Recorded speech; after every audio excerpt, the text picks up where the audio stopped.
Bem, pessoal, boa noite. Na aula passada, nesse tópico de organização do corpo humano, a gente relacionou os níveis de organização desse corpo humano, os 6 níveis de organização, desde o químico até o nível último organismo. E agora a gente vai falar sobre os processos vitais. No quesito processos vitais, o que é que nós vamos ter? São 6 processos, realizados pelo indivíduo para atestar que esse indivíduo está vivo. E aí o primeiro deles, o metabolismo. O metabolismo nada mais é do que o conjunto dessas reações químicas que ocorrem no corpo da gente. E essas reações químicas têm o intuito de ou construir moléculas ou degradar moléculas. E na medida que o corpo vai construindo e degradando as moléculas, ele vai utilizando para a manutenção da homeostase. Quando o organismo realiza uma degradação de moléculas, dá-se o nome de catabolismo. E quando esse organismo realiza uma reação de construção de moléculas, dá-se o nome de anabolismo, certo? Então nós temos essas duas condições: a degradação, o catabolismo, a construção, o anabolismo.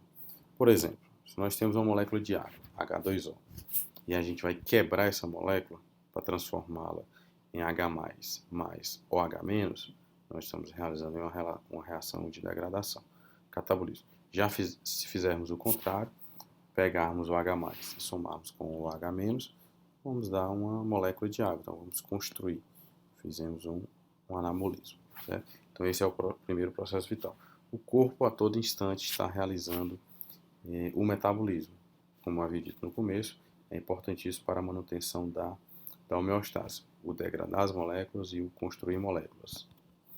Um segundo processo vital muito importante é o de responsividade. Nada mais é do que a capacidade que o organismo tem em, a partir de uma detecção de um estímulo, e esse estímulo pode ser interno ou externo, esse estímulo é encaminhado para o sistema nervoso central para que ele possa analisar e dar a devida resposta. Vamos ver aqui no vídeo que a gente preparou aqui para vocês. Olha só. Nesse vídeo a gente vai conseguir perceber exatamente essa questão da responsividade. Olha só aqui.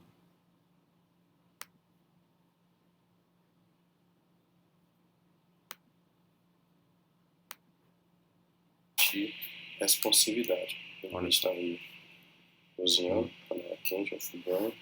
Quando ele toca na superfície, tocou na superfície, e aí nervosos da periferia do corpo dele, da pele, foram levados a informação.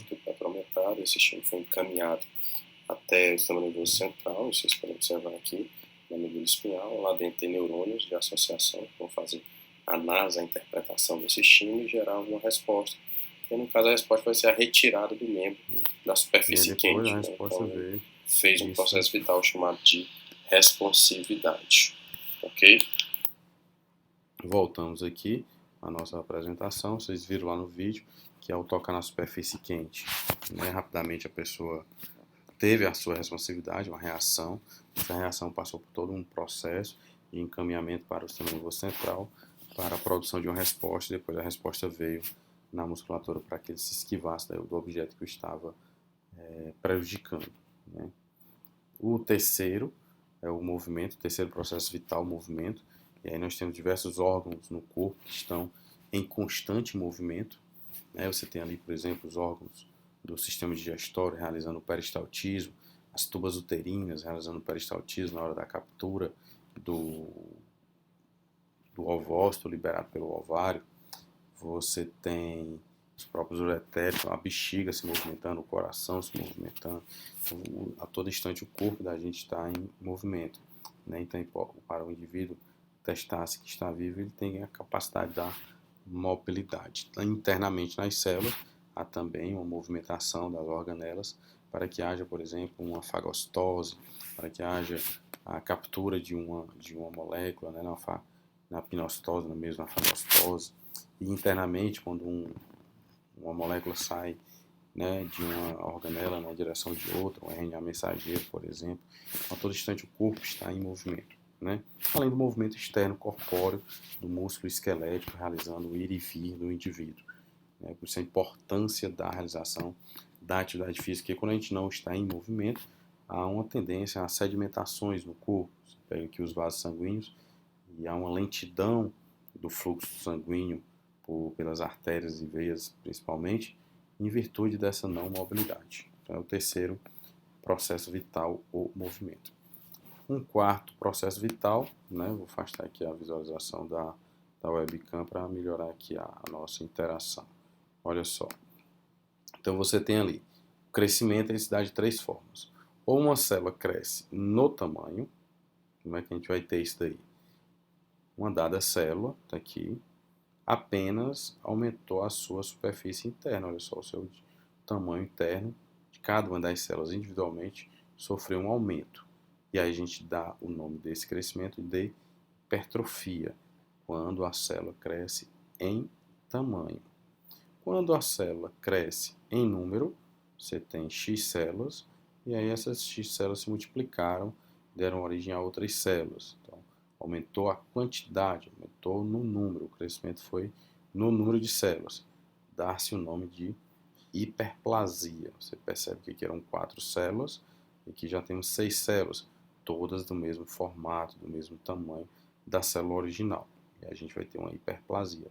Isso é importante na regeneração do tecido, na cicatrização tecidual, uma lesão na pele, né, que é aquela arranhadura, e poucos dias depois começa esse processo de reparação e depois você já está com a pele íntegra e tudo, porque houve um processo chamado de hiperplasia. Uma outra forma de crescer, imagine cada uma dessas células aqui aumentando a sua borda vermelha aqui, que seria a nossa matriz extracelular. E evidentemente elas iriam se distanciar uma da outra. Consequentemente, o tecido iria sofrer um aumento, iria sofrer um crescimento. Né? Então, aumento da matriz extracelular. Matriz aqui que vai ficar ao redor das células serve como substância nutritiva para a célula, troca de material e tudo. Esse material fica intercelular, fica aqui entre as células, né? Porque ela está na borda de cada uma das células. Então, as três formas de crescer são essas: por hipertrofia, quando aumenta o tamanho; por hiperplasia, quando as células aumentam em quantidade e em número; e quando a sua borda externa, a sua superfície externa, chamada de matriz extracelular, também sofre aumento, certo?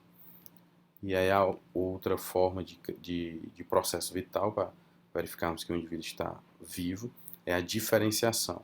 Você percebe aqui as células, ainda células tronco do tipo totipotente, que são capazes de transformar em qualquer tipo de célula.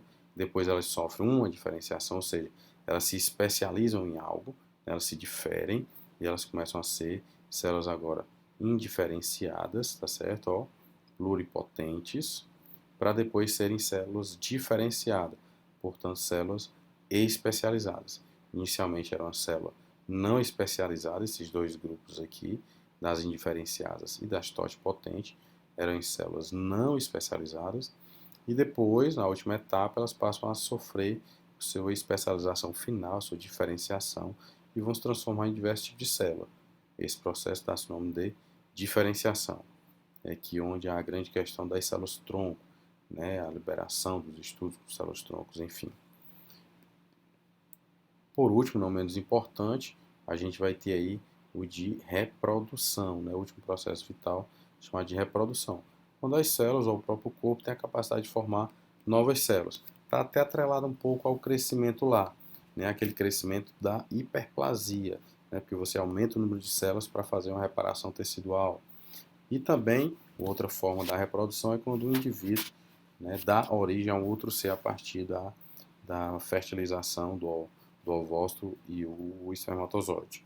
Então é um processo vital, a capacidade do indivíduo de se reproduzir, certo? A gente vai ficar por aqui, a gente vai falar só sobre esse assunto agora. No próximo vídeo a gente faz a retomada dos demais assuntos. Boa noite a todos.